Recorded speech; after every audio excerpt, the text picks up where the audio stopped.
My name is Marissa Dietrich, and I'm a program coordinator here with Castle. I also run the seminar series, so I'm very excited that you could all be here tonight. I have an announcement from President Fry. Yes. Yes. Next week, there's 1 hour civic engagement time to go vote. Yes. Or like properly? Please go vote. So you should do that. Thank you for joining us today. For those who are new to Castle, welcome. I appreciate you all coming today. The Castle Seminar Series focuses on continuous improvement in STEM education, teaching, and learning. We're excited to invite experts from local, regional, and national to talk about national trends in Traxler, Assistant Professor of Physics at Wright State University, to join us today to talk about her research in equity in physics education. And to loosely quote Steve Jobs, which is relevant because Apple just launched new products today, and I work for an engineer. Sure. Go out. Yay. The broader one's understanding of the human experience, the better design we have. Essentially, we need people with diverse experience and background. If not, we end up with very linear solutions. It's safe to say that Dr. Traxler's work in research helps to expand diversity and equity in both physics and STEM education. Now, a little bit about her background. Her primary research interests are network analysis and diversity and equity in physics education. Within network projects, she looks at social network analysis of student interactions in physics courses, and on the diversity and equity side, she focuses on gender in physics and how identity intersects within those issues. She received her PhD in applied mathematics and statistics from the University of California, Santa Cruz, and she has a master's in teaching with a concentration in physics. She was previously a postdoc at Florida International University, and she is the current editor of Physics Education Research Conference Proceedings, the vice president for 4-year colleges and universities, Southern Ohio section of the American Association of Physics Teachers, and the past chair for the Committee on Women in Physics meeting. Now, please welcome me in joining Dr. Traxler. Thank you. Thank you all for coming. I am not used to being introduced as a distinguished person, so that's exciting. The QR code here and the short URL that goes with it links to a Google Drive folder that should have a complete copy of the slides uploaded. I prioritized getting the final version of the slides uploaded over removing all of my notes from them, so think kindly of me if you happen to read the notes on the PowerPoints, is all I ask. Okay, so first, I have been really blessed to work with some wonderful people. Ramon Barthelemy, Jennifer Blue, and Shimena Sid, probably most directly related to the things I'll be talking about today. But also I've been able to collaborate with some great folks on looking at gender and psychometric analysis of the force concept inventory. And there are a variety of wonderful people both inside my field and out of it who probably have no idea that they're on this slide. But I've been blessed to talk to a lot of great people, and I'm trying to synthesize some of those things here today. Okay, so I'll briefly start with why gender. Some about the patterns of inequity, in particular how they play out in physics, because that's my home, so that's where I know the research best, but many of these issues occur in other STEM fields as well. Talk a little bit about the things we can do, and then as much as I have time for, I'll kind of revisit some of these results from a researcher angle and talk a bit about how has gender been treated in physics education research, what are the parts of that space that have been well explored, what are the parts that we have maybe not done so much with. See if I have time to get through all of that, but I tried to prioritize by what I guess people might be most interested in. Okay, right, one quick starting place here. Terms that tend to get conflated a fair bit in research literature, even still, sex and gender. Kind of briefly and informally, gender is more about identity and presentation.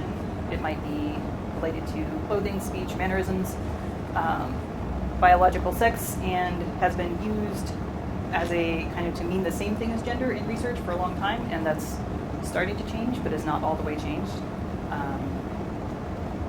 I'll try not to comment too much on current events in the news, but I will say that this slide is still timely, unfortunately.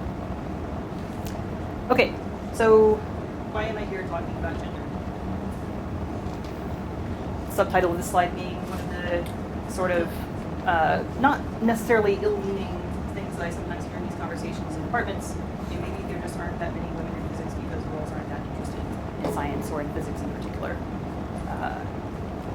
To put some numbers on that, these two slides are from the American Physical Society with data drawn from the IPIDS completion survey. On the left, this is the fraction of bachelor's degrees in various STEM fields going to women from 1965 up to 2015. The heavy red line there is physics. And if you extrapolate that out using a linear trend line, which of course is always a great idea and will lead us to absolutely valid conclusions, we would get to gender parity in physics about 2105. I will probably be long dead by then, so I'm hoping that we can make a little more movement still in my lifetime. A couple other features about this plot though. So if you look at some of the other lines here, the only folks who are as bad off as us are some fields of engineering. I feel bad about saying that because we kind of, I don't want to say fist bump about it, but when I talk to other people who do gender stuff in engineering, they say, yeah, we're down there with you. But biology is above parity, chemistry is about at it, and the other piece on here is the green line there is math and statistics. So, and that's around 40%. So the issue is not that women don't like math or that women aren't good at math, right? Strictly on the numbers, that's not enough to explain what's going on here. On the right-hand panel here, this is African American, Hispanic, and Native American degrees in physics. So these are the race or ethnicity categories that the National Science Foundation and the federal government categorize as underrepresented minorities. Most of this talk is going to focus on gender, but many of the same issues show up depressingly often also with race and ethnicity. And so they will occasionally recur as I go.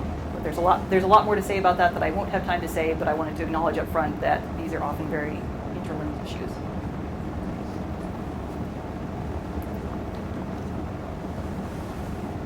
So,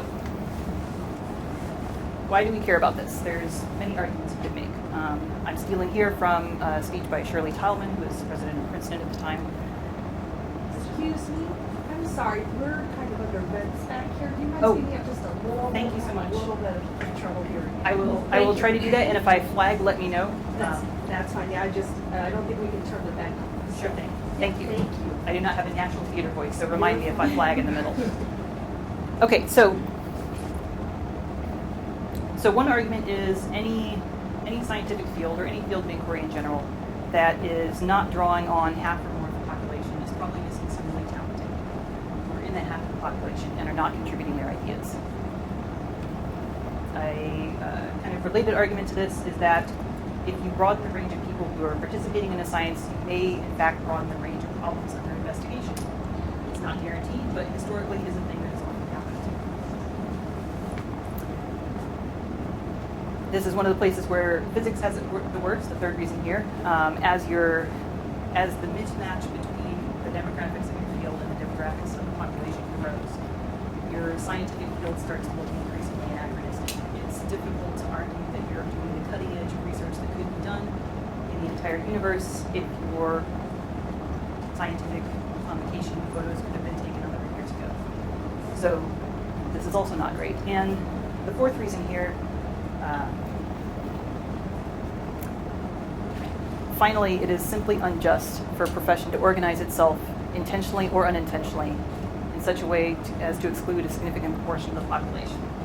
I could probably call that the justice argument for short, but I think it's too powerful phrasing, so I'm going to do that wholesale. Number 4 there is the one that kind of gets me up in the morning and makes me have these arguments every time I have them, but I think they are all valuable and potentially useful depending on who you're talking to. Who seems to care about this stuff. So the other piece of why are we still talking about this? It's the 21st century, which is great, but we're not done, right? So these are all snapshots pulled from headlines in the last few years about assorted gender issues in science. I will be delighted the next time I go to update these slides and there isn't anything to add to them. But every time I go, there is, including the last time I gave this talk to the biology department was literally the day that this happened. If you missed the news on this one, there's a gentleman at CERN who worked his way into a conference on gender in physics to tell his audience of mostly women physicists that women weren't as good at physics as men. And by the way, he should have been hired for some jobs that some women had done instead of him. So, we're in the 21st century, but here we still are. Also, one of the people on this slide is a senior member of my field who, when I asked for advice on getting into graduate school, told me that I should learn more at conferences. So, if you've never had one of those interactions, they still happen. Okay.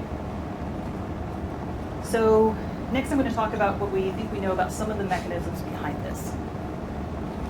Or excuse me, sorry, I'll talk a little bit more about broad-scale patterns of inequity and then some of the mechanisms. I wanted to plug on this slide a report by the American Association of University Women called Why So Few that summarizes many of the factors to answer the question posed by their title. I will only have time to touch on a few of these, but it's a really excellent place that pulls together a lot of research results. So I highly recommend that if you have interest in this area. A couple of more specific examples though. So from 2012, this was a PNAS study that used a double-blind methodology where faculty evaluated prospective applications for a lab manager. They found that the applications of the male name, so equally qualified applicants were how the samples had been written. Applicants with the male name were rated as more competent, more hireable, and were more likely to receive mentoring by the person who was doing the rating. They were also paid about $3,700 a year more. This was independent of the gender, age, scientific field, or tenure status of the person who's doing the rating. So it's not, the answer is not, and almost never is as simple as, some sort of something, old men in physics, if we wait for them to go away. It's not that simple. And the other piece in here was that when a competence construct was introduced to the model as a mediator, the effect of gender became non-significant. So the issue here that has come up in other studies is that the female candidates were perceived as less competent, even though their application materials were identical.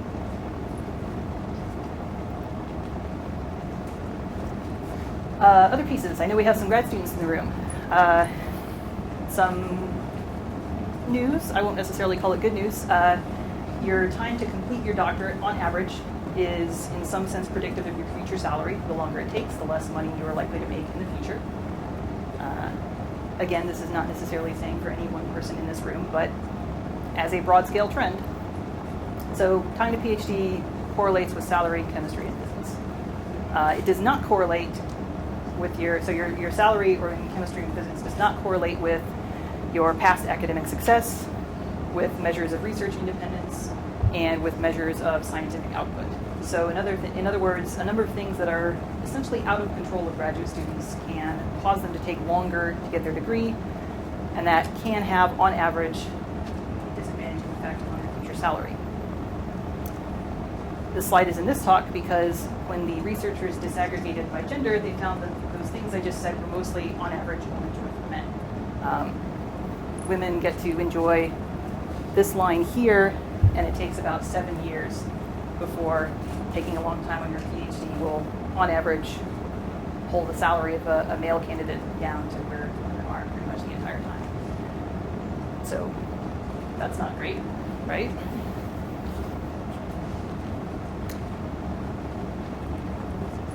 Pulling away from salary and hiring data for a second, and talking about one of the more difficult to quantify but real things in the environment for women who work in the sciences. The quotes in this paper are from women physics students interviewed in this Bartholomew et al. 2015. Things they would bring up, kind of being treated like the lab secretary, a sense of confrontation or hostility when the students wanted to form a women physics group. Why do you need one of these groups? A thing that probably most women who say things in meetings have experienced is having your idea ignored, and then when a guy suggests it 5 minutes later, it's suddenly the greatest idea ever. So these are things that are individually very small interactions. They're sometimes small comments made by people who had not particularly meant anything sexist or racist by them. But for people on the receiving end of them, they add up. So this is not to say that in every single meeting I've ever been in, something like the third item there has happened. But on average, women are more likely to encounter these kinds of small, justify your existence here kind of interactions, unfortunately. And so the kind of umbrella term for that phenomenon is microaggressions. This was originally developed in psychology, but Roman Bartholomew and collaborators have been looking at some of what it looks like in physics. So several of the results that were shown just there, and also connected to microaggressions, but in particular the results before that, can be understood in part as manifestations of implicit bias.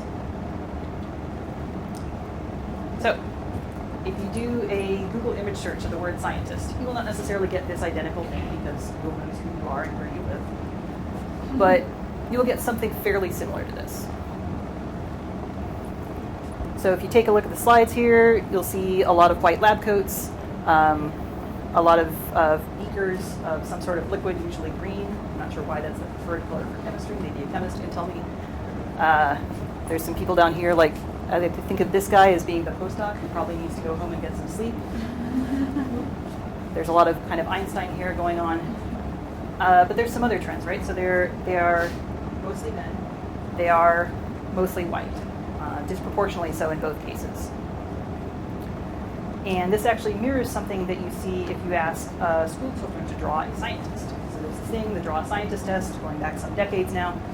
You ask school kids to draw a picture of what a scientist looks like, and they will reproduce many of these same image themes. In particular, in the first round of data that was collected for the Draw a Scientist test, no boys drew a woman scientist, and only a few of the girls did. This has not changed nearly as much as we like to think it has. And this can be, again, understood in the framework of this thing called implicit bias. The title here comes from any of half a dozen conversations I've had at parties or department meetings. Briefly, implicit bias is work that tells us about how it is possible that both explicit prejudice, racial, gender, and otherwise, has decreased in society, while many of people's actions still seem to reinforce that they do have those negative racist or sexist beliefs that they maybe even no longer consciously hold, but still act as if they did think that thing. We don't like to think about ourselves that way, scientists in particular. Telling a scientist, hey, yeah, your brain's actually kind of irrational is not a great, fun conversation to have. However, it turns out there's a fair bit of evidence. If you have never taken what the implicit attitude test, it is a fascinating, sometimes disorienting and depressing experience. And I recommend it. It turns out I share the relatively widespread association of men with science and careers and women with arts in the home. Despite having a PhD in applied mathematics myself, despite having 3 aunts who had PhDs, and having parents who raised me in a very egalitarian environment, I still carry these ideas. And many of us do in some fashion or another. Bringing it back to science. So if you, I don't know if people can read the axes clearly, the horizontal axis there is a measure of essentially the extent to which people believe you need to be naturally brilliant to succeed in a given field of study. The vertical axis is what the fraction of women with PhDs in this field are. So physics is over here anchoring this end of the line. Our opposite number in humanities is philosophy. I know a couple of women who work in philosophy and science who went, yeah. But, so, in other words, it is relatively common for people to believe that you need to have some sort of special natural brilliance in order to be a good physicist. And it turns out that that belief is fairly strongly correlated with there not being a lot of women in your field. Education is anchoring the lots of women not perceived as very hard end of the spectrum, so I'm not sure, I don't know if my department tenure committee averaged these two, I don't really know how that goes. But this is a thing that is fairly pervasive, and it starts young. So the same authors published a follow-up study where they looked at boys and girls being presented with tasks that, I'm just going to check my notes here to make sure I get the wording right. In this follow-up study they did, 6-year-old girls are less likely than boys to believe that members of their gender are really, really smart. Also at age 6, girls begin to avoid activities said to be good for children who are really, really smart and instead start to gravitate towards activities for which you have to work hard. So we teach our children from a fairly young age, girls work hard and boys are smart. Again, this is not to say that every parent does this. This is not to say that every child absorbs this message, but this is some widespread stuff. And it runs pretty. We send our children, and when I say we, I mean a whole bunch of cultural messages that parents alone cannot control. We send our children messages about who they are and who they can grow up to be that are sometimes really depressing messages.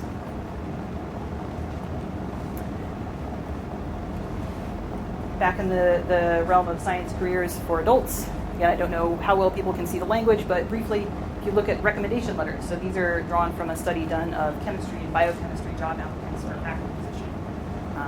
And so the study was on the language, the adjectives used to describe the candidates in these recommendation letters. And so male candidates were statistically more likely to be described using what they called standout words. You know, brilliant, outstanding, superior, excellent, unparalleled. Female candidates were more likely to be described with what they classified as rhinestone words. Hardworking, meticulous, thorough, dependable. Those are all important qualities to have as a scientist, but they are not the words that make a search committee seem insane. But they are statistically more often the words that people use to describe women they are recommending for a position. And again, so in this study, this effect persisted when controlling for, so in this particular study, this effect persisted even when controlling for markers of research success like publications and national fellowships. So insofar as it's possible to determine from these real world CVs, so these are real people's jobs here, not a constructed application. Your success as a scientist is not actually predictive of the words that get used to describe you as much as your gender is. And search committees are looking for the words on the left. So, kind of all of this rolled together. Science is a social world. Even when we are studying things that are not people, we are people. And people carry culture with us.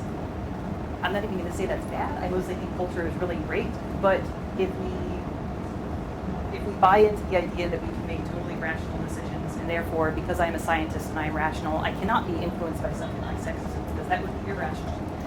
That's a line of thinking that makes it very hard to have a conversation and makes it very hard to fix the problem. Consequences previously reviewed, hiring biases. There's also some stuff going on with tenure and promotion structures. There's some additional pieces about access that women in physics have to various resources. And there's also some stuff about bias on teaching evaluations. Briefly, if you're a high school physics teacher and you're a woman, your students are more likely to rate you as less capable, and that effect is stronger if they have a higher physics identity themselves. So the students who are most likely to become future physicists are also the most likely to think of their female high school physics teachers as less capable. So that's the bad news, right? So the punchline of this talk is not we are all slaves to culture and are going to have to reproduce this into the future. There's some things we can do. A lot of the slides in this section will be during the faculty / other professional scientists in the room, but there's a little bit in there for the students as well. So, one of the good pieces of news, especially for someone in my line of work, active learning is one of the things that can help mitigate gender issues in not only physics classrooms, but other classrooms as well. So active learning pedagogies such as Scale Up or IEL, there are some out there that actually have, again, researched, reasonably replicable results in terms of arguing we have closed gender gaps in incoming student preparation for this course, or we can show that our success rates for women and men are equal when they are not necessarily otherwise. Courses that build expert physics beliefs is kind of a subcategory of this. So if you survey students about their attitudes towards physics at the beginning and the end of their first physics course, you find over the course of the semester, on average, their attitudes decline. At the end of the semester, they are more likely to feel that physics does not relate to the real world. They are more likely to feel that it's just a bunch of formulas to memorize, that it comes out of a textbook or some other authority figure. A whole bunch of stuff that we don't actually want them to think at the end of their first semester of physics. There are some curricula out there, and Eric Root can tell you all about one of them, that actually don't follow this trend, that do in fact build more expert-like views for students that, in turn, my argument would be, opens the door a bit wider for those students to think of themselves as scientists. So active learning is one thing. Another big piece of this is your views of intelligence. Here, when I say you, I'm largely meaning faculty members who teach to students. How do you think of intelligence? Do you think of it as a person is either smart or they're not? In other words, intelligence is some sort of fixed quantity. Or do you think of it more along the lines of intelligence is something maybe like a muscle that gets stronger when you exercise it? You become smarter by working at it, that is a possible thing. Broadly, these can classify as fixed or growth mindsets, and they have consequences. If you have more of a fixed mindset, you're more likely when you encounter setbacks or challenges to think, okay, this area is not for me because I'm not good at it, because I just failed at it. That's one set of reactions you could have to setbacks. Another set of reactions you could have to setbacks is, okay, that didn't go so great, but I can do better at this. Let me think about what went wrong. Let me think about what I can do better next time. I can overcome this. So it can affect how you respond to challenges, and also the extent to which you seek out challenges rather than avoiding them. Because if failing at something means that you're not smart and you're bad at that, you tend to avoid areas where you expect to fail at that thing. So you avoid situations that might turn into great opportunities because they're challenging. So how this shows up in the classroom. And this is definitely one of the slides where I have had to do some work on myself.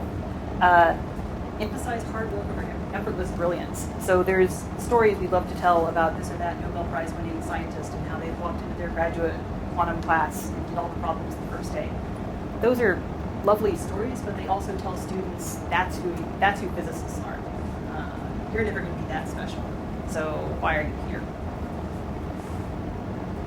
As scientists, we all know that hard work matters a lot, but we don't necessarily tell that so much to our students, or if we do, we sometimes kind of mix it in with a diet of talking about these sort of magical, wonderful geniuses who just everything came to them naturally. And that's something that we can counter the way we talk in our classrooms. And also like talking about your own difficulties as a student. It can be, to students it is not necessarily obvious that you had to work hard to get where you are. And they kind of know that, but they don't imagine you sweating over the same set of physics problems that's giving them fits. As a junior-ish woman in physics, I kind of hesitate to undermine myself to my class and let them think I'm confident, but I can do things like if we're starting, forces on inclined planes, I can tell them, yeah, this was really hard for me. It didn't make sense to me when I first read into it as a student. But after practice, it got a lot better. So I can send messages like that in terms of, hey, I remember this being hard for me, and now I'm really good at it. I didn't necessarily say those words, but this was hard for me once, but practice helped a lot. Those are messages we can send as professors that, again, don't necessarily have to undermine me as a professor, but tell my students something that is, I think, important and true about science. Recommendation letters. So this is back to the table I was showing earlier. And again, if you have trouble reading the words here, slides are online and I'm very happy to share. So the study I mentioned looked at standout and grindstone words. They actually have an appendix with the word stems that showed up in their study. And there's another paper that has kind of a similar thing. And I actually kind of use this as a cheat sheet when I'm writing rec letters, which doesn't mean that I impose some kind of quota system. What it means is that I write a first draft of the letter for a student. And then I go and I look at the list and I think to myself, did I choose words that reflected everything I know about the student's particular strengths and capabilities? And sometimes that means that I add in some more standout words for a female student. Sometimes it means that for a male student, I talk more about his empathy and his teaching abilities. So it's not some kind of quota system. It's more about pausing and checking, because one of the things the implicit bias literature is pretty clear on is that the more you're in a hurry, the more you're just going on instinct and running with your first draft and gut impressions, the more likely those kind of implicit biases are to come in. So one of the ways to fight it is to pause and think, okay, have I reflected all the good things I know about this student in the letter that I wrote?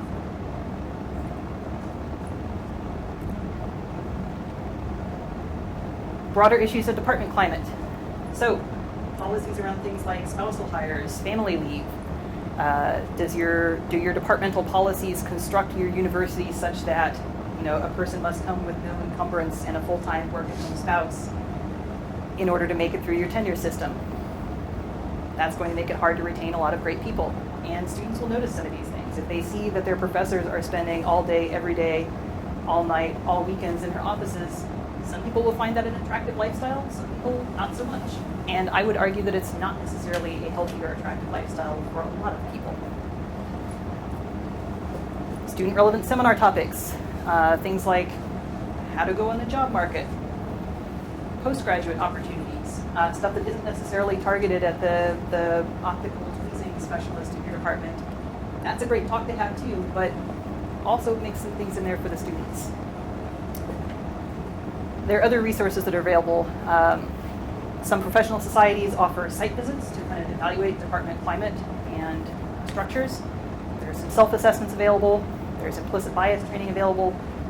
And the picture over there with the kind of rainbow swirly thing, there's this fantastic compilation of resources for LGBT students that break things out by instructional issues, advising issues, departmental climate stuff. And it's also got an appendix of resources for students. So it's primarily targeted at faculty and how to make your department better this way, but there's stuff in there for students as well. The first reference at the bottom of the slide here, Whitten and collaborators, this is from an article in Physics Today called What Works for Women in Undergraduate Physics. And they studied departments that had a demonstrated record of graduating a lot of female physics majors. So that a lot of the bullet points on here come out of their articles. So these are things that not only hypothetically, but factually have worked well.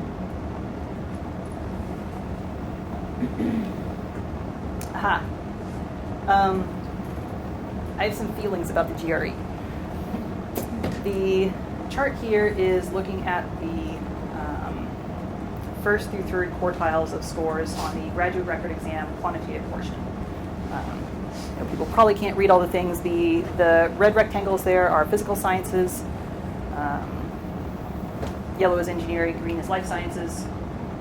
The bold line near the top is at 700, which is a fairly common cutoff score for graduate problems that impose such a cutoff score on GRE scores when they're looking at applications.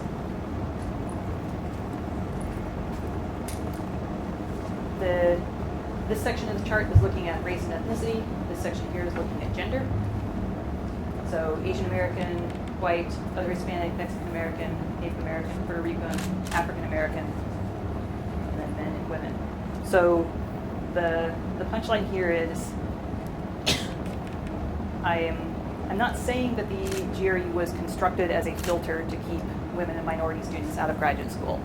That's a separate talk. I am saying that if you were to construct such a filter, it would look a lot like this.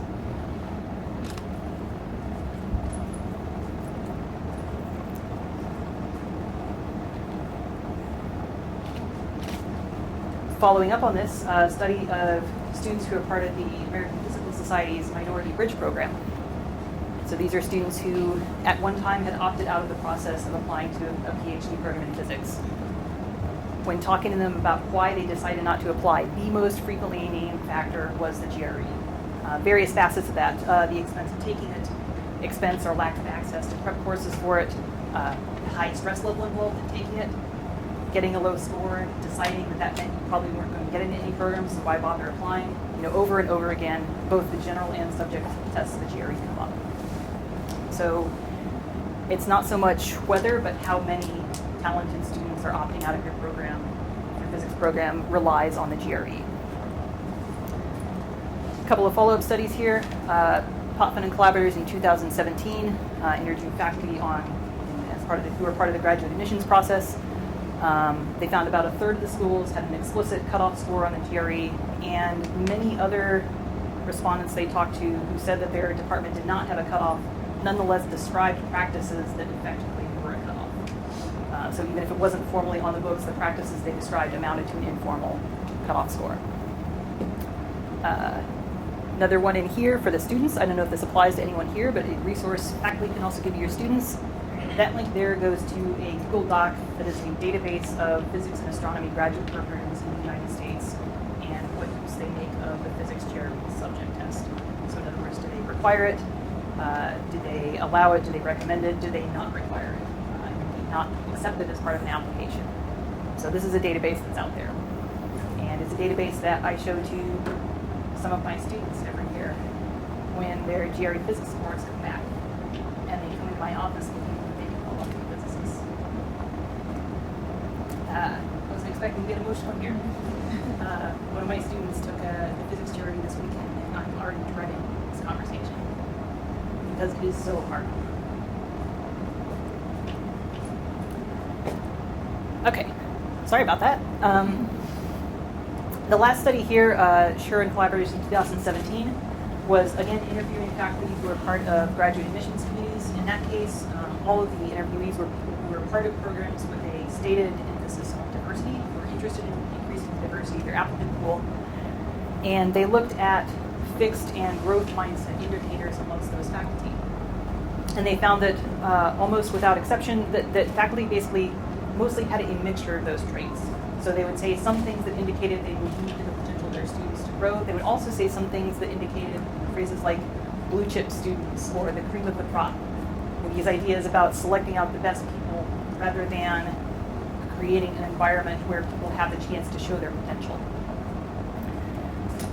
And so those beliefs were fairly mixed, even amongst, again, graduate programs that had a stated commitment to diversity. And they also found that often those faculty members could not necessarily clearly articulate the goal of their graduate admissions process. They would have, they have something like, we want to admit great students, but it was, when pressed for more specificity, it was a little hard to outline what that looked like. And if you don't have clear goals in mind, it is harder to make sure that everyone is actually reaching towards them. So, that's my 2 slides of ranting about the graduate admissions process. Okay, for students. The top bullet point there, be inclusive in your study groups. I won't have time to do it justice, but a couple studies I'll mention later on. That looked at the experiences of women of color in physics in graduate programs. One of the themes that came up over and over again for those participants was exclusion from study groups, to the point that they found it easier to form study groups with minority or international students from other graduate programs than in physics because they couldn't get invited to the ones that were in physics. So that's the thing. So be part of that thing. Educate yourself a bit about bias. If you've never taken an implicit attitude test, like I said, it can be a sort of strange experience, but also very eye-opening. Similarly, something I haven't had much time to talk about here, stereotype threat. There's this wonderful book by Claude Steele called Whistling Vivaldi that lays out both the research and some of the implications of this. The picture here is because once you learn about these lines of research, it becomes very hard to keep seeing the world in exactly the same way. I mostly think that's a good thing, but I won't claim that it's always a comfortable process. And if you are a student who is in one of these isolated groups, there are national peer groups. So there's the National Society for Black Physicists, the National Society for Hispanic Physicists, Women in Science and Engineering groups. OSTEM is short for Out in STEM, which is an LGBT organization with chapters nationwide. And some more of those resources, like I said, are in an appendix of that LGBT guide a couple slides back. So if you're a student and you are feeling isolated, there are some resources out there for people who want to be part of your community.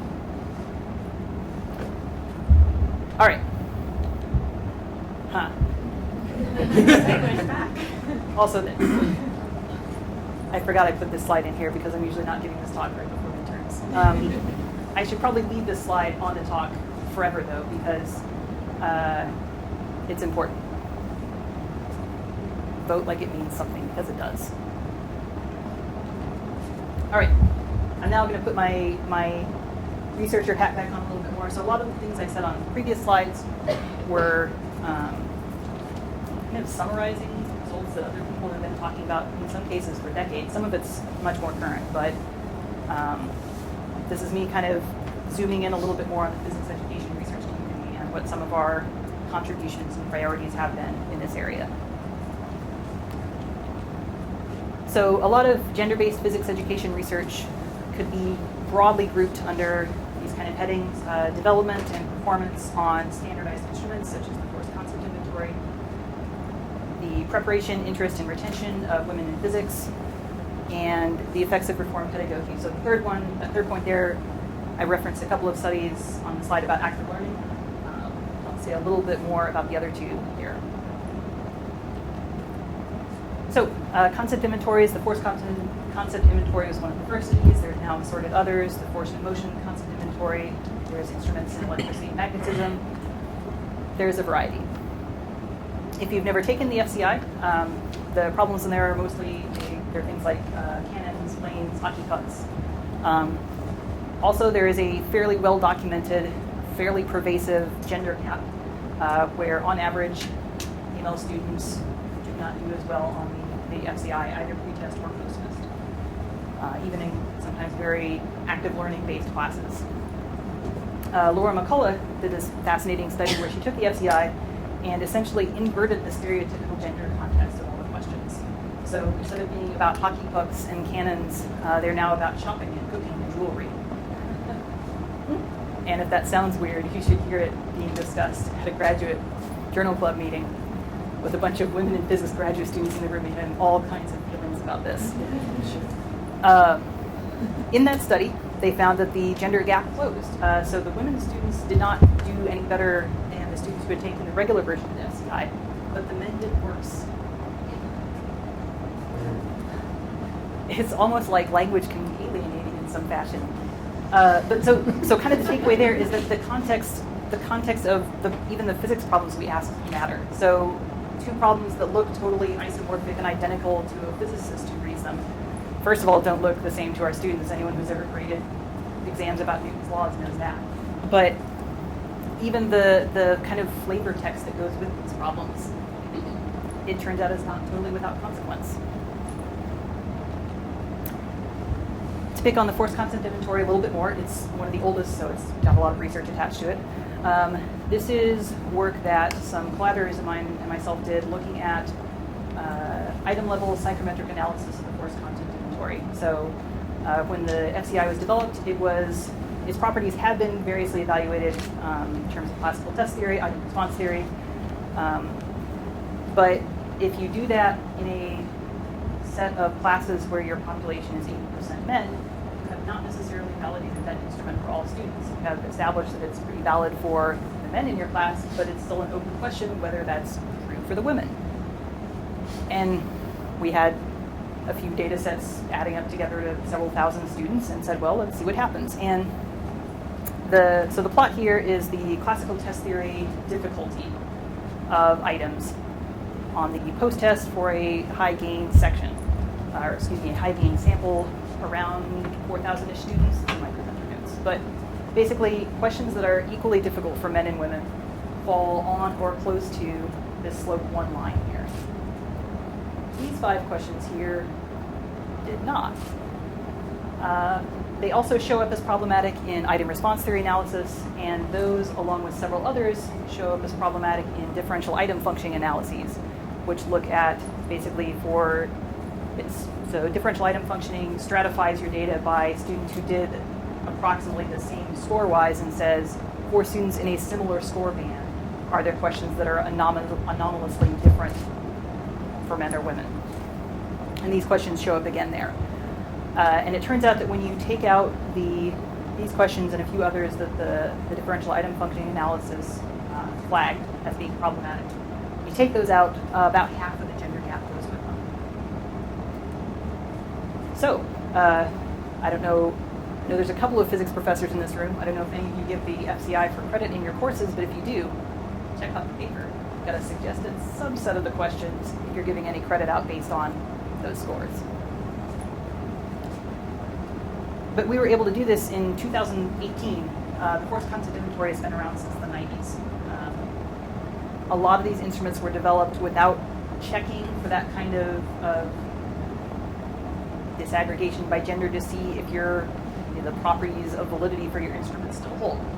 So that's some ongoing work to do in PER. Can I ask you a question? Yeah.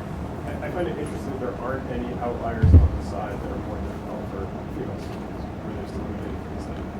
It feels like if there's outliers, it probably should be both sides of the line. Oh, sorry. So the way so CTT difficulty is actually the lower a number is, the harder the item is, because it's the fraction of students who got it right. So all these red questions are more difficult for women than they are for men. There are a couple, and there were actually it was either one or two questions that the DIF analysis showed as being significantly harder for men. Okay. Yeah, sorry. Thank you for. Sorry, I had to scale backwards. That makes more sense. No, it's a backwards scale, and I totally forgot to mention it. So thank you for asking. Yeah, there are some sometimes contorted sentences in writing journal articles saying this more difficult question with this smaller number. It's a bit weird, but it's the statistic. Briefly, this kind of second category of gender-based PER, looking at preparation, interest, and retention of women, looking at why women leave some STEM fields at a higher rate than men do when they start, intending to major in those things. Some of the themes that came up in talking about students' dissatisfaction or disillusionment with intro STEM courses they took. They sometimes reported microaggressions from the faculty, impersonal nature of classes. Professors didn't seem to know who they were or care. There's more to say about this, but there's a book that's old but sadly not obsolete now called They're Not Dumb, They're Different, Stalking the Second Tier. That's a study of students taking those intro courses, recording their experiences, and there's some really fascinating stuff in there. So if you get the chance, strongly recommend that as well. Okay, so that's tragically briefly summarizing a lot of what has been done in PER. I want to take the last couple of minutes I have to highlight some work that kind of problematizes the framework of those studies. So the work that I talked about on the last few slides, and a lot of the work that's been done on gender and physics education research, tends to fall along the line of picking some quantitative measure, giving it to your male and female students, looking at whether there's a gap between them, whether it's significantly different, reporting that gender gap. So there is a lot of good and important work that has been done in that vein. But when you look at it in aggregate, there's this sort of model underlying it that my collaborators and I ended up coining the binary deficit model. So there are two genders, they're indistinguishable from sex, and you look for a difference between them and you try to figure out what's wrong with the group that does lower. So in physics, you're trying to figure out why women aren't doing as well on your courses or your tests. Common explanations include math skills, low self-confidence, low interest in science, lack of intrinsic aptitude. So the last one there is from Larry Summers, who at the time was president of Harvard University. I was told at one point that those words were taken out of context and that people were misinterpreting what he had said, so I went and looked up the transcript of his speech. And if you read the context, he's also broadly implying that there is no systemic racial discrimination in education. So it turns out that looking up the context here is actually illuminating, but not in the way that the person who told me that meant. So the implied solution here is help women be more like men. And again, there's tons of valuable work that has been done in this kind of gender gap framework. You can't address inequities that you haven't even documented. But if you only focus on measuring a gap, measuring it quantitatively, and reporting that and moving on, there's some important pieces that you can miss. Related issue. Briefly here, just to look at the picture on this slide. The column on the left is the kind of by proportion who gets studied by physics education researchers, so what students do we do our research on. The column on the right is who takes physics. So this is green is calculus-based, yellow is algebra-based, red is two-year colleges, purple is conceptual. So there is actually a fairly substantial mismatch between who physics education researchers study and who actually is taking physics classes. And a lot of PER happens at R1 universities or at small elite liberal arts colleges. Again, very important work, but there's a danger in assuming that those results will generalize to all students everywhere. So that's one of the kind of theoretical issues with the research I've been outlining from physics education research, is that we're disproportionately looking at some students and not at others. More broadly, it's kind of this subset of research has been referred to as gap gazing, critiqued on the grounds that it can essentialize identities. All women are like this, all men are like this. It kind of hits them gender-wise against each other, which is not necessarily useful, and has that deficit model subtext. And there's much less work done on interventions that work, done on teaching and learning environments. So what if it wasn't always that we needed to fix the students? What if we sometimes needed to fix the classrooms they were in, people who were teaching them? Maybe it's not just the students who are broken. Okay. I know I'm running short on time, so this slide is a brief thought experiment. One thing that we can do is we can shift our language a bit. So often results get framed as men are better than women on this task. It is possible to frame the same results as men and women do differently on this task. And that might seem like sort of a fluffy PC thing to say. So the brief thought experiment is, I have often been told that women tend to go out of physics and into other fields because they want jobs that help people. Women want to help people. I have never had this same phenomenon explained to me as women hold their careers to higher ethical standards than men do. I said that at an APS talk once, and a guy got mad. But in the back and forth with him, it helped me to better articulate what I had meant by this thought experiment, which is that those two phrasings, women like to help people, women hold their careers to higher ethical standards, one of those we hear as normal, one of those we hear as value-laden, but they are both different ways of describing the same phenomenon. The language we use does matter. You didn't agree with me still at the end. I was okay with that. Okay. I know I'm out of time, so tragically briefly, on these slides, there are some really amazing examples of work that people are doing in the last few years, some cases even this year. People applying critical race theory as a framework to look at identity development of women in physics. People looking in general at identity development have some really powerful things to say about this process of how you decide to be a scientist and how you keep making that decision over and over again, and why you might decide at some point that you're not. So there's great stuff here. Finally, the last place I'm going to end, because one of my collaborators and I have just started looking in this area.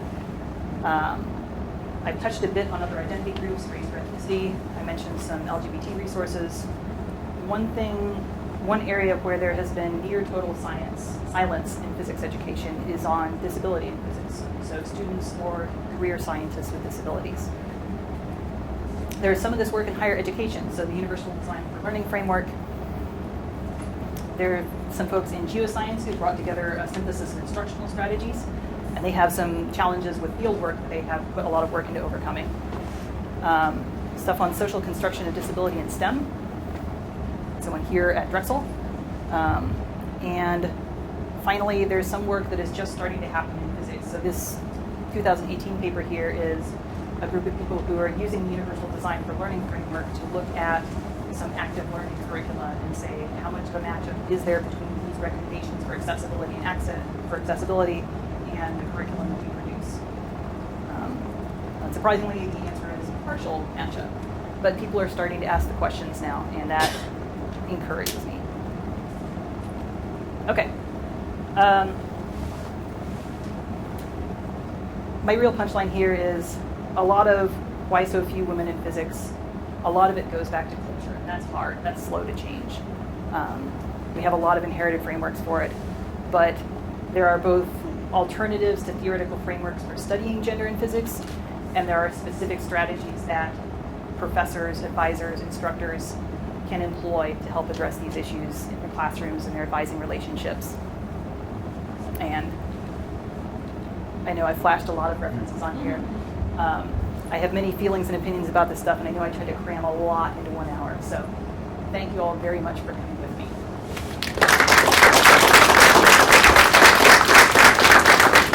I think there's a lot of bad news in here, but also a lot of hope for the future.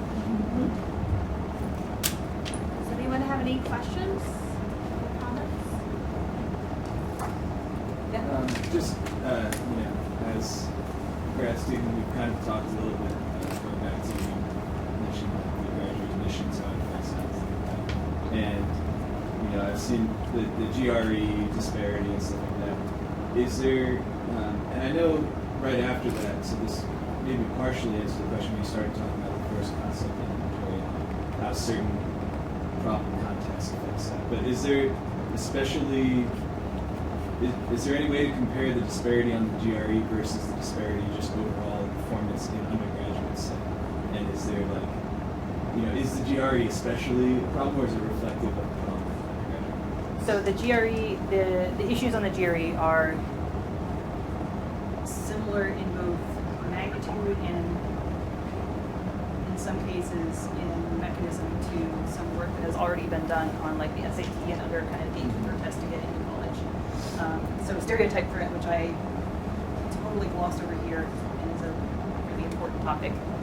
Briefly, if you are engaged in a task where people from an identity you possess are subject to negative stereotypes, you are probably aware of these stereotypes. So when I take a hard math test, I'm aware that women are bad at math. You're aware of these stereotypes, they are salient to the situation, and you want to disprove them. But the cognitive load imposed by that awareness and that desire to disprove can actually really hurt you on cognitively intensive tasks. And so one of the places this comes up is when you prompt people for their gender and race on the SAT. Before they take the test, there is a measurable drop in how they do if they are from a negatively stereotyped group. And some people did this and showed ETS the results, and ETS did it, and they found the same results, and they said, eh. So, well, I'm not saying that's the only thing. I'm not saying that's the only thing with the GRE, but I think that is one of the things with the GRE. So it's hard to disentangle a really high-stress gatekeeper test environment from a more general. So you said kind of like, how do we compare this to kind of a general performance difference, and the high-stakes context matters in this case. I don't know if that exactly answered what you were looking for, but Yeah, no, that sounds like a yeah. Thank you. This was great. I have two questions or one question I have. So when you were talking about things that we can do, you talked about sort of the importance of emphasizing hard work over like innate smartness. And I was curious about like how that plays out in how you design exams. So I have a troubled relationship with exams. I'm not totally happy with them.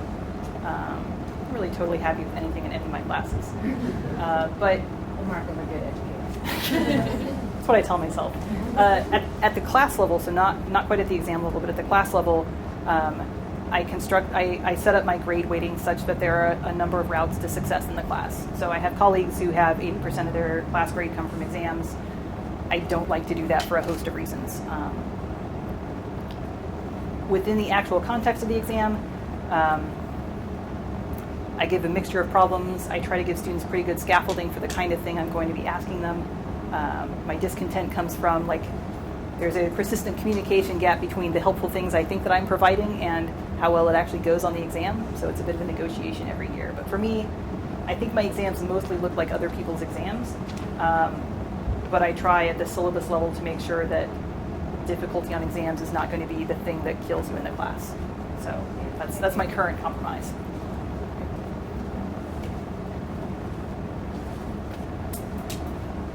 Really prosaic, but could you put the first slide back up where you have your QR code and fire?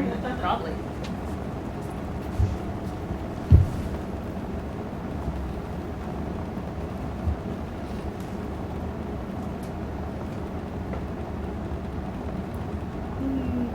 We're going in reverse. Okay, there we go. Thank you. Yeah.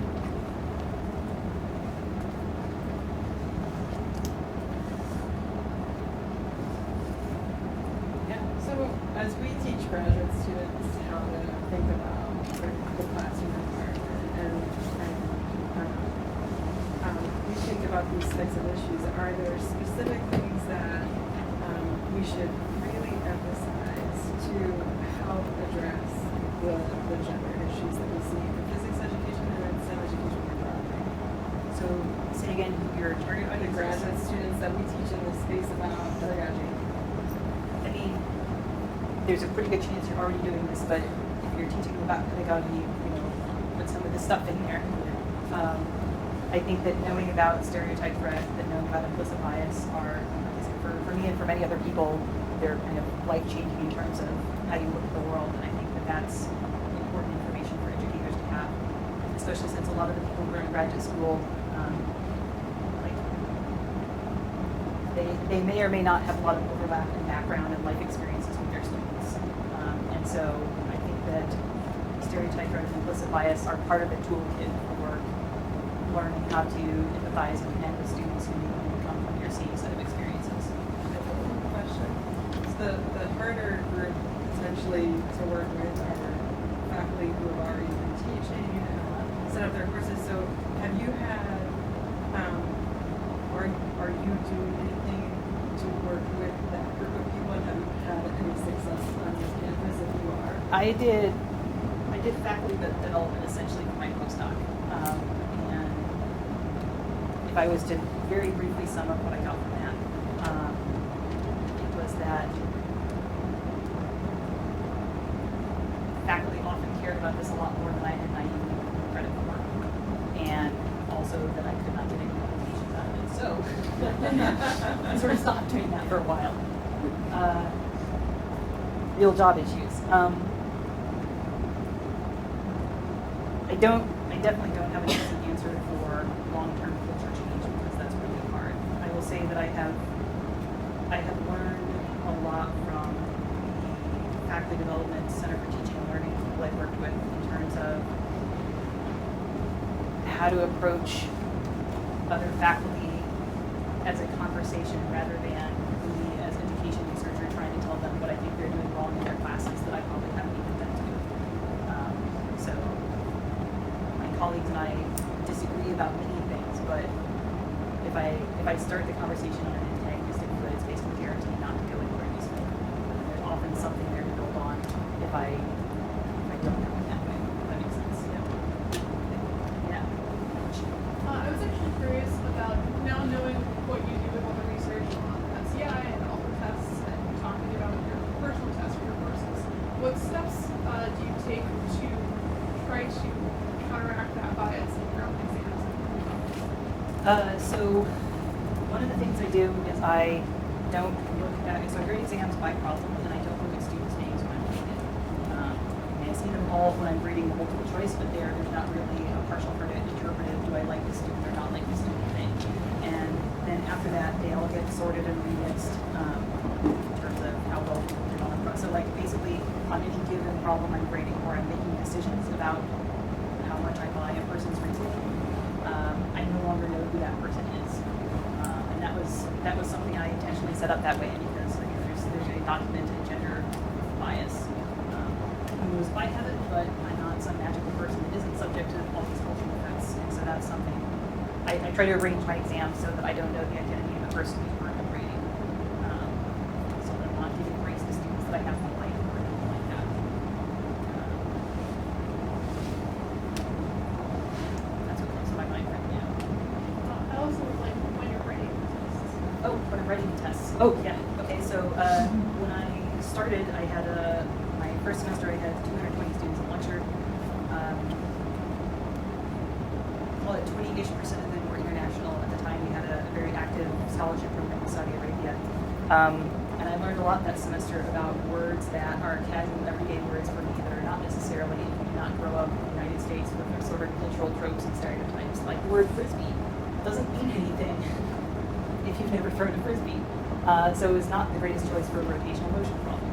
Or on exams, I try to, especially the first exams of the semester, I try to not put in a ton of like cutesy jokes. Like I think I'm hilarious. Students may or may not agree, but I don't want them to be be like distracted by trying to figure out what I meant by some nerdy reference I was making when they're also trying to focus and do their exam. And so my exam problems in general are a little more bland because I try to be conscious of the fact that they're under higher cognitive load.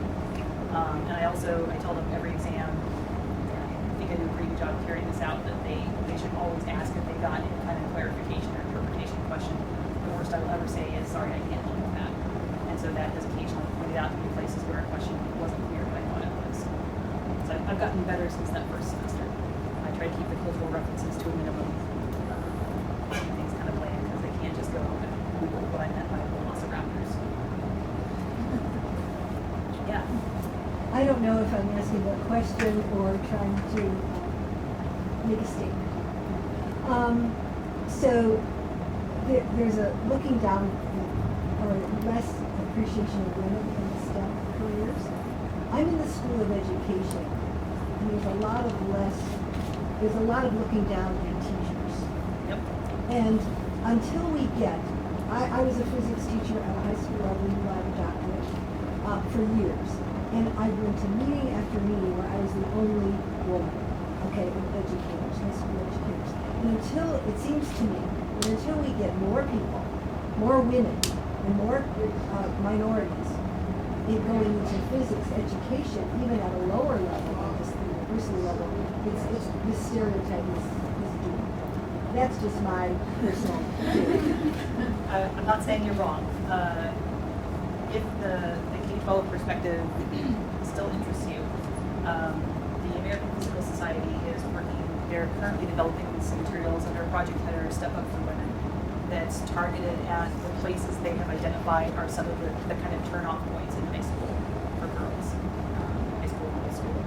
So there's some people who are trying to like target one of the critical points and help.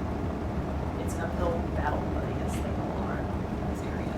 So I'm giving a plug here for Dragons Teach and Dragons Teach many years because this is a program which tries to encourage our STEM majors here at Traxler to consider getting a teacher certification. And I would like to see more STEM faculty here encourage students to do that. And that's you should listen to her. It sounds like a good idea.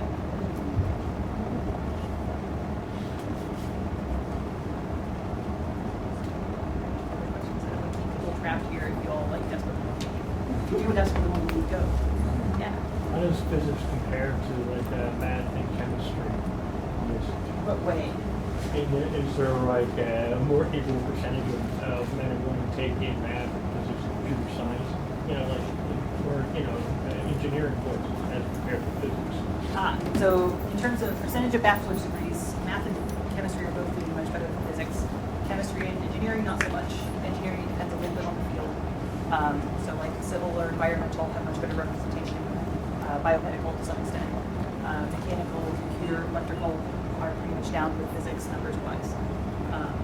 If you're for computer science in particular, there's a short but fascinating book called Unlocking the Clubhouse that looked at the computer science program at Carnegie Mellon and dug into like why they tried to really dig into why are we seeing these differences in our incoming students, and they uncovered a lot of stuff about basically from childhood on forward, and they did a lot of restructuring of their program to account for some of the things that they had found. So there are, I would say there are comparably bad issues in computer science and in several engineering fields. Chemistry and math are, I still think, have a number of these cultural problems, but in sheer number of graduates produced, they are not as far behind as physics. Trying to word it carefully there to not make it sound like, oh, as soon as you hit 50%, the problem is solved. Well, physics is kind of strange because I remember, when I was undergrad, I was a math major. We took a lot of physics courses, and it was very few physics majors. I think it was like 5 times as many math majors as physics majors, and there weren't many math majors. Yeah, that sounds about right. Physics has always been small, and disparate in its representation even within that small set.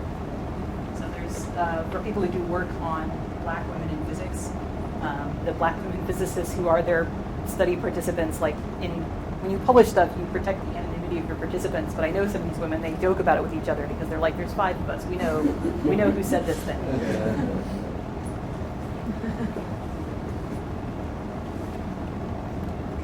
Well, thank you very much.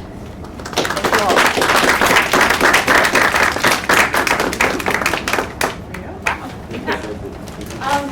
I will email out the slides because I have, if you RSVP, you will get an email from me with the slides. Thank you so much for coming.